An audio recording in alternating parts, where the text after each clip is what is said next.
ಬಿಡದಿಯ ಪ್ರತಿಷ್ಠಿತ ಟೊಯೋಟಾ ಬುಶಾಕೋ ಕಂಪನಿಯಲ್ಲಿ ಪಾಕಿಸ್ತಾನದ ಪರವಾಗಿ ಜೈಕಾರ ಆಗುವಂಥದ್ದು, ಜೊತೆಗೆ ಕನ್ನಡಿಗರ ಬಗ್ಗೆ ಅವಹೇಳನಕಾರಿಯಾಗಿ ಕಂಪನಿಯ ಶೌಚಾಲಯದಲ್ಲಿ ಕಿಡಿಗೇಡಿ ಒಬ್ಬ ಬರೆದಿದ್ದ ಅಂತೇಳಿ ಈಗ ಸಾಕಷ್ಟು ಚರ್ಚೆ ಆಗ್ತಾ ಇರುವಂಥದ್ದು. ಈ ಸಂಬಂಧಪಟ್ಟಂತೆ ಬಿಡದಿಯ ಟೊಯೋಟಾ ಬುಶಾಕೋ ಕಂಪನಿ ಮುಂದೆ ನಾವಿದ್ದೀವಿ. ನೀವು ಕೂಡ ದೃಶ್ಯಗಳನ್ನು ನೋಡಬಹುದು. ಇದೇ ಬಿಡದಿಯ ಟೊಯೋಟಾ ಬುಶಾಕೋ ಕಂಪನಿ ನಿನ್ನೆ ಮಧ್ಯಾಹ್ನ ಏನು ಕಂಪನಿಯ ಶೌಚಾಲಯದಲ್ಲಿ ಓರ್ವ ಕಿಡಿಗೇಡಿ ಒಬ್ಬ ಪಾಕಿಸ್ತಾನದ ಪರವಾಗಿ ಜೈಕಾರ ಹಾಕುವಂಥದ್ದು, ಜೊತೆಗೆ ಕನ್ನಡಿಗರ ಬಗ್ಗೆ ತುಂಬಾ ಅವಹೇಳನಕಾರಿಗೆ ಒಂದು ಗೋಡೆ ಮೇಲೆ ಒಂದು ಬರಹವನ್ನು ಬರೆದಿದ್ದ. ಅದೀಗ ಸಂಬಂಧಪಟ್ಟಂತೆ ಸಾಕಷ್ಟು ಚರ್ಚೆ ಆಗ್ತಾ ಇರ್ತದೆ. ಈ ಸಂಬಂಧಪಟ್ಟಂತೆ ಪವರ್ ಟಿವಿ ನಿನ್ನೆ ಸುದೀರ್ಘವಾಗಿ ವರದಿ ಪ್ರಸ್ತಾಪ ಮಾಡಿತ್ತು.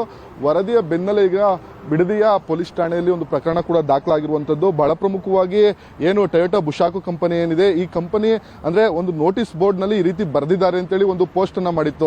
ಆ ಸಂಬಂಧಪಟ್ಟಂತೆ ಸಾಕಷ್ಟು ಚರ್ಚೆ ಆಯಿತು. ಯಾಕಂತಂದ್ರೆ ಕೇವಲ ಒಂದು ಪೋಸ್ಟ್ ಅನ್ನ ಮಾಡಿ ಯಾವುದೇ ರೀತಿಯ ದೂರನ್ನ ಪೊಲೀಸರಿಗೆ ನೀಡದೇನೆ ಈ ರೀತಿ ಒಂದು ಪೋಸ್ಟ್ ಅನ್ನ ಮಾಡಿ ಈ ಪ್ರಕರಣವನ್ನ ಮುಚ್ಚಾಕ್ಬೇಕು ಅಂತೇಳಿ ಕಂಪನಿ ಹುನ್ನಾರ ಮಾಡಿತ್ತು. ಆಡಳಿತ ಮಂಡಳಿ ಅದನ್ನ ಮುಚ್ಚಬೇಕು ಅಂತೇಳಿ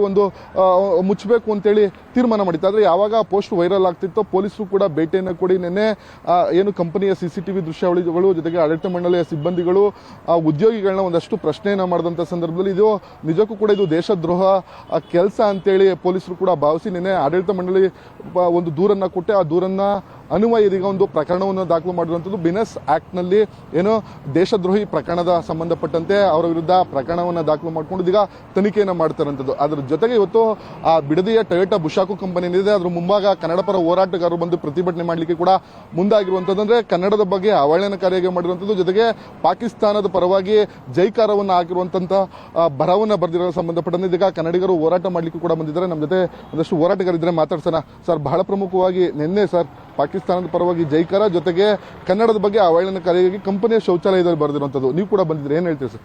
ತುಂಬಾ ಖಂಡನೀಯ. ಇದು ಇವತ್ತಿಗೆ ಯಾವ ಮಟ್ಟಕ್ಕೆ ಹೋಗ್ತಾ ಇದೆ ನಮ್ಮ ರಾಜ್ಯ, ನಮ್ಮ ದೇಶ ಅನ್ನೋದು ನಾವು ಊಹೆ ಮಾಡ್ಕೋಬೇಕಾಗುತ್ತೆ.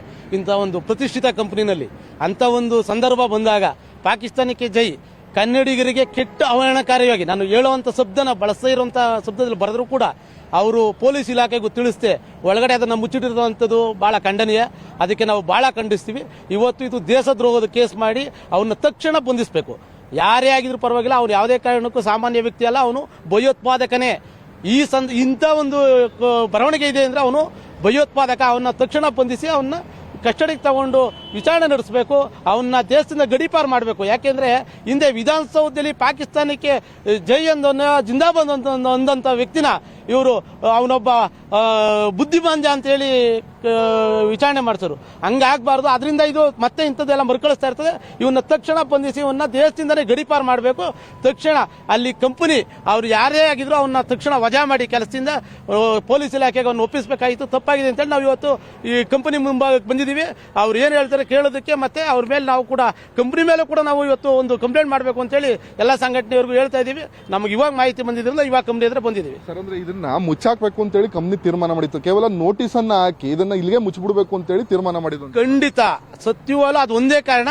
ಅದ್ರೊಳಗೂ ಯಾರೋ ಕನ್ನಡ ಅಪ್ಪಟ ಅಭಿಮಾನಿ ಇರೋದ್ರಿಂದ ಅಲ್ಲಿ ಯಾರೋ ಅದು ಈಚೆಗೆ ಬಂದಿದೆ. ಇಲ್ದೇ ಅದು ಈಚೆಗೆ ಬರಕಿಲ್ಲ.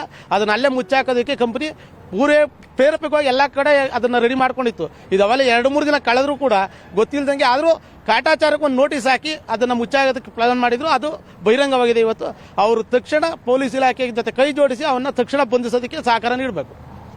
ಇದಿಷ್ಟು ಕನ್ನಡ ಪರ ಹೋರಾಟಗಾರರು ಹೇಳುವಂಥದ್ದು. ಅಂದ್ರೆ ಅವರ ವಿರುದ್ಧ ಸೂಕ್ತ ಕ್ರಮ ಆಗಬೇಕು, ಜೊತೆಗೆ ಕಂಪನಿ ಆಡಳಿತ ಮಂಡಳಿ ಕೂಡ ಅವನ್ನ ಕೆಲಸದಿಂದ ತೆಗಿಬೇಕು. ಈ ರೀತಿ ಮುಂದೆ ಆಗದೇ ರೀತಿ ಕ್ರಮವನ್ನು ವಹಿಸಬೇಕು ಅಂತೇಳಿ ಹೇಳ್ತಾ ಇರುವಂತದ್ದು. ಕ್ಯಾಮರಾ ಪರ್ಸನ್ ಜಯರಾಮ್ ಜೊತೆ Praveen MH, power TV, Ramanagara.